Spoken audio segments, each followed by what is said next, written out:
Rain drizzled outside the small roadside garage, mixing with oil on the concrete and reflecting dull lights like broken mirrors.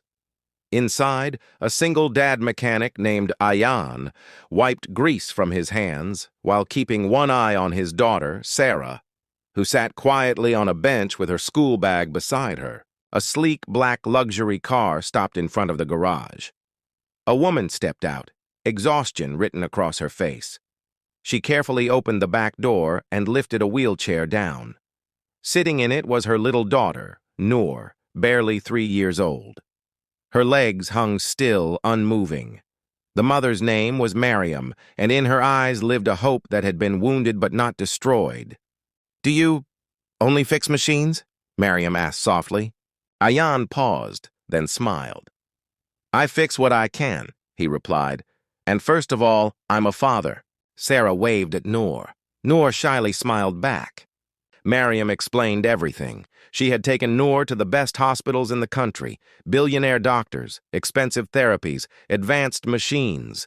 Every report ended the same way. "Accept it. She may never walk." But a mother's heart refused to accept that sentence. Someone had whispered a strange suggestion. "Take her to the mechanic. He understands alignment." Ayan knelt beside Noor, speaking gently, not like a doctor, but like someone listening. He observed her posture, her shoes, the way her weight shifted, even while sitting.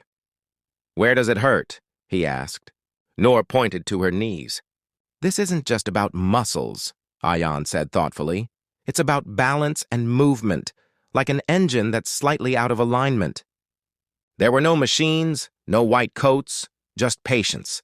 Ayan designed simple daily movements. At-home exercises, no cost, no pressure, only consistency. Days turned into weeks. Mariam returned every afternoon. Ayan built small tools from scrap wood, balance boards, adjustable frames, soft supports sized exactly for Noor. Sarah helped, counting aloud and turning exercises into games. The first day, Noor stood on her feet for 3 seconds. Mariam couldn't breathe. "Slow," Ayan said calmly. "You don't race a cold engine." The next week, Noor took 2 tiny steps. The garage fell silent. Sarah clapped. Noor laughed. Tears rolled down Mariam's face. The doctors said it was impossible. Ayan replied quietly, "Impossible is often just something people stop trying to understand." There were falls, small setbacks. But Noor learned to stand back up. Every mistake became fuel. Every day her steps grew stronger. One afternoon, well-dressed men arrived with cameras. Hospital representatives. They wanted to see what was happening. Ayan shook his head. "This isn't a show. This is a child's life." That day, Noor walked, without support, straight into her mother's arms. Mariam collapsed to her knees, sobbing as she held her daughter. The cameras lowered. The men said nothing. "How did you do it?" one finally asked. Ayan wiped his hands and said, "I listened. I understood, and I didn't give up." When Mariam asked how much she owed him, Ayan refused. "Just help someone else when you can." Months later, a small sign hung outside the garage. "Movement matters."